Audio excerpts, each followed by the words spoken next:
Speaking at the New York University graduation ceremony at Yankee Stadium, Prime Minister Justin Trudeau talked a big game about political leadership. He told students to reject identity politics, tribalism and ideology, and to embrace people with differing views and opinions. Trudeau, the inspirational speaker, should meet Trudeau, Canada's embroiled Prime Minister. In real life, Trudeau stokes fear and division at every opportunity. He assumes the worst of his political opponents, especially if they're conservative, and inserts identity politics into every decision made by his government. That's not an exaggeration. The 2018 budget explained how the feds now require a gender-based analysis, through the lens of intersectionality, the academic word for identity politics, in reviewing every single government policy. Trudeau's own government was created on the basis of identity politics.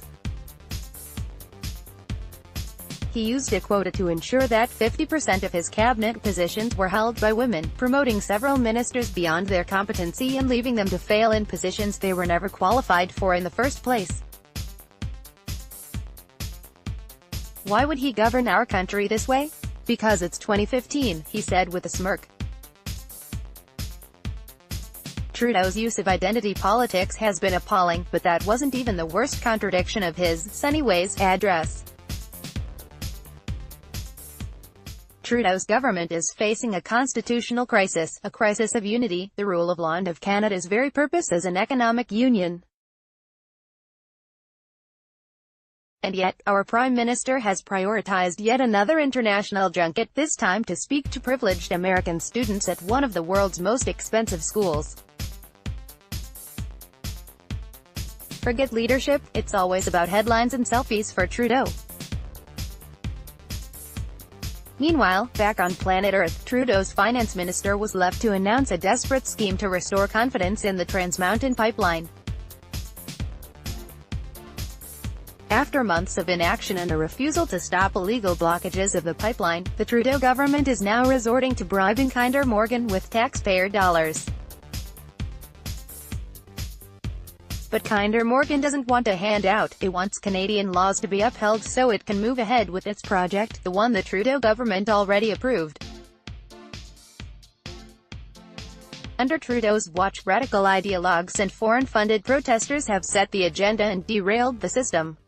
They've cancelled 2 pipelines already, and have their eyes set on a third. A taxpayer handout isn't going to stop the BC government's threats to ban tanker ships carrying Alberta bitumen. It isn't going to stop the illegal blockages or foreign-funded zealots who intimidate and threaten pipeline workers. This is a crisis, and one that Trudeau has no idea how to address.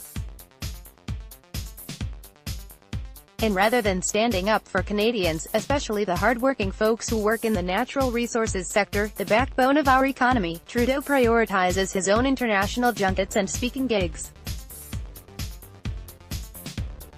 Everyday Canadians are ignored, taken for granted, and often even mocked and demonized by this government. In his NYU speech, Trudeau compared so-called climate deniers, a slur equating skeptics of his carbon taxes, to Holocaust deniers, to those who practice female genital mutilation, a cruel and barbaric practice that Trudeau, ironically, has failed to address.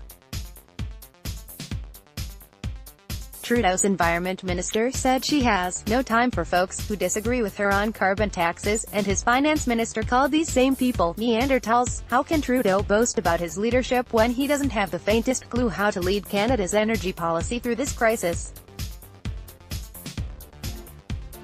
That's the thing about giving inspirational speeches to impressionable young liberals, you don't have to follow your own advice.